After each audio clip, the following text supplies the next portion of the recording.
Fait que bonjour, moi c'est Raymond Baudet.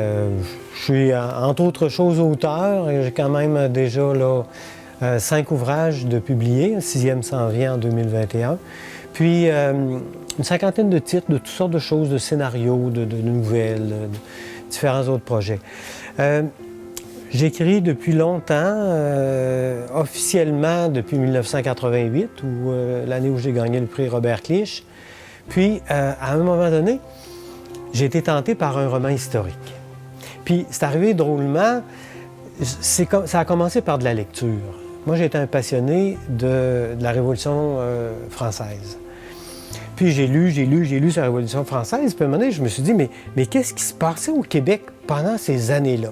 Puis là, je suis retourné dans mon histoire du Québec, histoire du Canada, pour retrouver que la période vraiment passionnante, c'était pas 1789 ici, c'était avant 1759. Toute la période de la transition entre le régime français puis le régime anglais. Puis je me suis mis à lire là-dessus, puis à lire. Puis il y avait des ouvrages, c'était avant Internet. Fait qu'on y allait avec des ouvrages, la lecture. Aujourd'hui, c'est un peu différent, la recherche. Puis à un moment donné, vient dans ta tête les réflexes d'auteur où là, tu imagines un personnage, tu le mets en situation, dans un contexte qui est vrai, parce que le grand défi du roman historique, c'est d'avoir un contexte qui est réel, qui est vrai. Tu peux pas faire arriver Mon Calme l'année d'après, il est arrivé tel jour, telle année, à bord de tel bateau. C'est vérifiable, c'est connu, il faut que tu respectes ça. Par contre, tu peux y ajouter un autre passager dans le navire avec qui il va discuter de différents enjeux. Ça devient intéressant. Puis l'histoire, l'intérêt de l'histoire, finalement, c'est pour se comprendre. Hein? Parce que quand on regarde nos sociétés, notre monde, nos bâtiments, tout ça, si on veut comprendre pourquoi c'est là, quel rapport ça a, quelle importance ça a aussi, souvent, il faut retourner dans le passé. Puis dans le passé, ce qui est encore intéressant, c'est que nous autres, on regarde les choses du passé avec nos yeux d'aujourd'hui. Mais par les écrits, entre autres, on peut aller voir le passé avec des yeux de témoins qui étaient là à l'époque. Ça, c'est doublement intéressant. Puis après ça, c'est l'auteur. L'historien, il fait ça. L'historien fait ça. Mais l'auteur, lui, il fait autre chose. Il va faire les recherches, il apprend, il découvre, mais il est toujours à la recherche d'une bonne histoire. Une histoire à raconter qui va être intéressante, qui va apprendre des choses aux gens, mais qui va piquer la curiosité. Puis ça, c'est passionnant.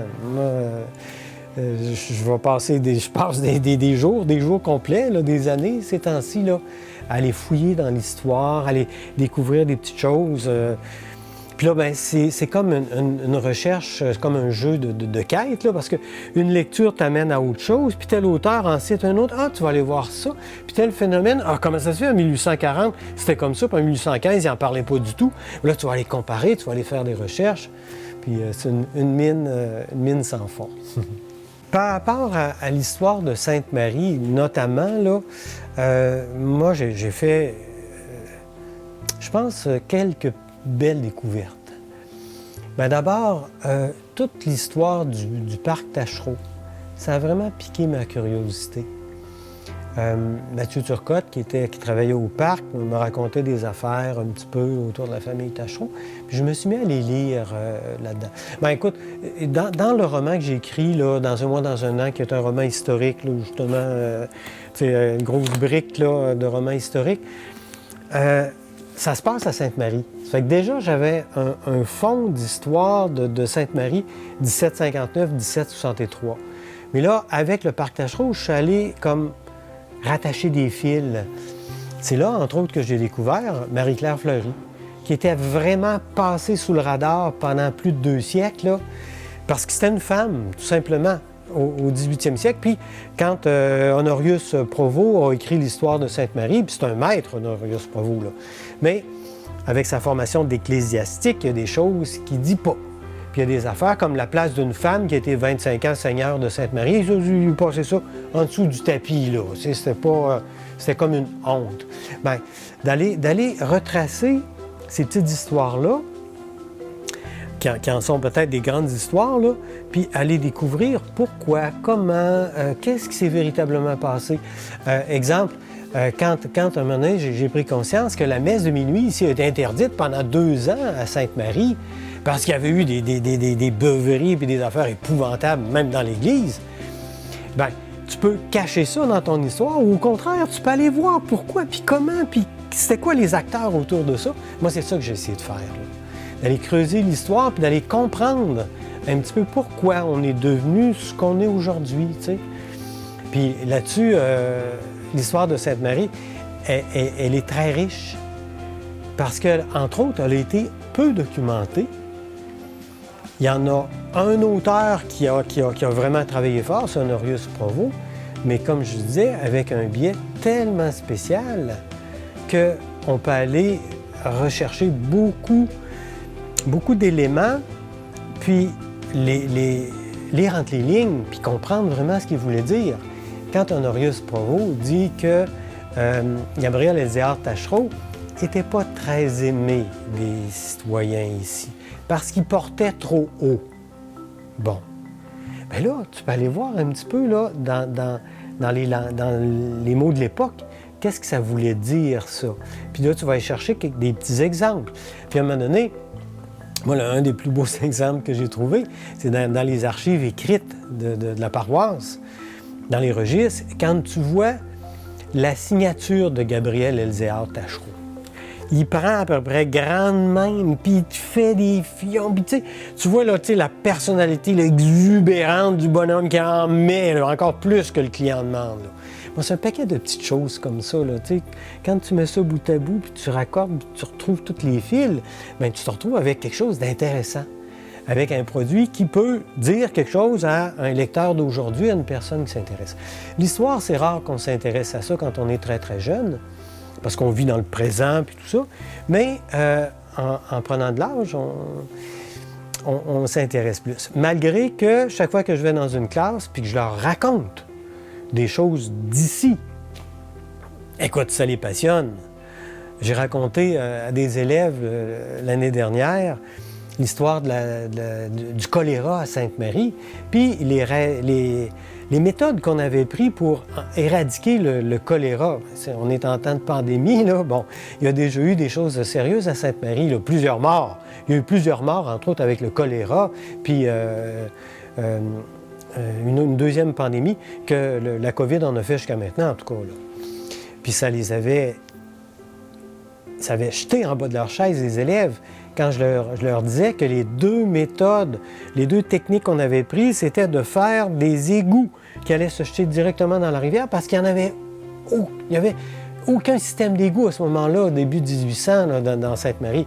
Fait qu'évidemment que le choléra se mettait pendant l'été avec les eaux usées, puis ça, bon, c'était épouvantable. Mais ça, si tu le sais pas, si tu l'apprends pas, si tu penses qu'on vit aujourd'hui, que ça a toujours été comme aujourd'hui, bien, il te manque toute une perspective dans ta réflexion, dans ta conception des choses, dans ta conception de la vie, dans les choix que tu vas faire comme société. Puis l'histoire aussi, c'est des témoins. Hein? Il y a des témoins écrits, il y a des témoins photos. Bon, on commence à en avoir parce qu'on remonte quand même la photo à plus d'1 siècle, mais il y a aussi du patrimoine bâti qui est précieux parce que ça, c'est des témoins tangibles d'une époque. Prends juste l'église de Sainte-Marie. C'est énorme comme bâtiment. Les gens se sont saignés aux 4 veines pour être capables de construire ça, là, tu sais. Bien, quand tu vas voir pourquoi, comment, puis que tu découvres, entre autres, qu'il y a eu des poursuites, parce qu'il y a des gens qui ne voulaient pas payer, puis c'est allé devant un tribunal, puis ça. Bien là, c'est intéressant.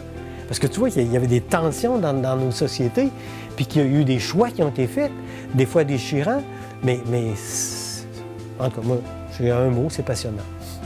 Moi, j'ai été 35 ans en éducation, puis j'ai été triste de voir que souvent, on assassinait l'histoire. L'histoire était réduite à des causes qui ont produit tel effet, des forces en présence, puis on résume, puis on synthétise, puis on ramène ça à quelque chose d'inhumain. L'histoire, au départ, c'est des gens qui l'ont vécu avec leurs tripes. Des gens qui étaient dans une société qui ont vécu avec d'autres personnes, qui ont été soumis à toutes sortes d'influences, toutes sortes de situations, mais c'était toujours et avant tout des personnes humaines qui luttaient, qui se démenaient pour arriver à survivre là, à toutes les époques. Puis probablement que dans 100 ans, on dira ça de nous autres aussi. Là. Des gens qui inventaient des techniques pour que ça soit moins dur, moins difficile, que ça soit plus productif. Bien, ça, il faut garder cette conscience-là. Puis pour les jeunes, moi, je trouve qu'il faut leur donner ça. Ce goût-là de découvrir, d'apprendre, puis de la conscience que c'est des humains. Puis tu remontes à 1000, 2000, 2000 ans, 5000 ans, on a peu de données sur les hommes des cavernes. Tu as des magnifiques romans écrits, là, comme Jane Austen. Mais il faut toujours aller essayer de comprendre comment des humains, dans des situations, ont réagi, puis quels choix ils ont fait, puis comment ils se sont organisés pour survivre. Là. Bien, ça, c'est intéressant. Puis, quand le cinéma s'y met, quand les auteurs s'y mettent, je pense qu'il y a quelque chose d'intéressant à faire. Là. Puis c'est toujours, à la limite, on ne peut pas avoir de choses d'archives de 1000 ans, 2000 ans, mais on peut reconstruire, puis on peut essayer de retrouver. Puis il se fait des belles choses déjà, mais je pense qu'il faut communiquer très tôt cette passion-là à des jeunes, pas les écœurer, entre guillemets, là, de l'histoire, puis des dates, puis de la mémorisation, puis des grandes causes, mais les faire plonger dans ce qu'il y a de humain, dans ce qu'il y a de plus chaleureux dans l'histoire.